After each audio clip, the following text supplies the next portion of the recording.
As you're shopping around for a pool, you might see a lot of ads about a base pool package, and you might wonder what is in a base pool package or what is not included in a base pool package. Let's find out in this video.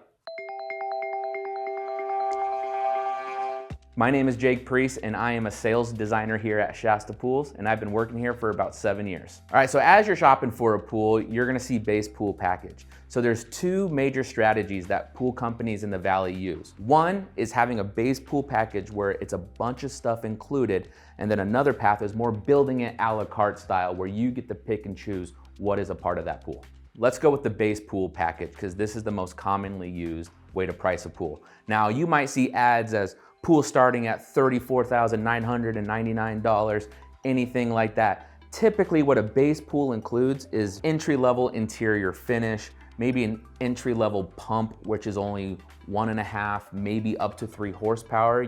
Could be an entry-level filter, typically the smallest one available. Could be an entry-level sanitation system, if any sanitation system. An entry-level light is a common one, usually just a white light or maybe a blue light. Maybe some basic concrete decking or a certain allowance for some quantity of decking. Typically it includes steps, maybe a bench. Another could be, it's assuming a dump truck dig where we have huge access and there's no demo required. So those are some items that could be included in a base pool package. Some other items that may not be included in a base pool package could be the permit, if there's any bobcat fees, if we have to tear down and knock down walls, if there's any demo that is required, additional electrical runs, additional plumbing runs, could be the automation of the pool, kind of the brain telling the pool what to do.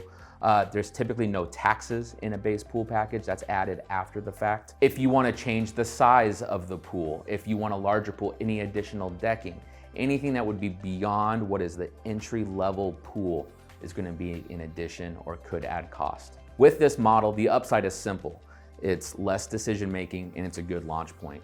Where the downside of this model could be is that you might be getting features that you don't necessarily want, and there's all kinds of hidden things within that base pool that you may not recognize. All right, so the second option is building your pool more a la carte style. Now where this could be good is that you get to pick specifically what it is you want for your pool. The downside of something like this is it is a little bit more decision making and could take a little bit of a longer process. With the a la carte model, now the core pool structure is typically priced first. So that would be your base pool packages, the shell itself. Then from there, you select the pump you want, the light you want, the automation you want, the sanitation you want, the interior, the tile. So it could be a little bit more decision making, but at the end of the day, everything that is a part of that pool is something that you selected. So the a la carte model can be overwhelming for some people where you have to select every single thing, but that is whoever you are meeting with, that's up to you and your pool designer to unpack those things, and they should be able to guide you through that process nice and easy. What's nice about both of these models is that they both will have a swim ready approach. Whether that is a base pool that has everything you need just to function the pool, or you're gonna build it a la carte style, both will be swim ready once it's completed.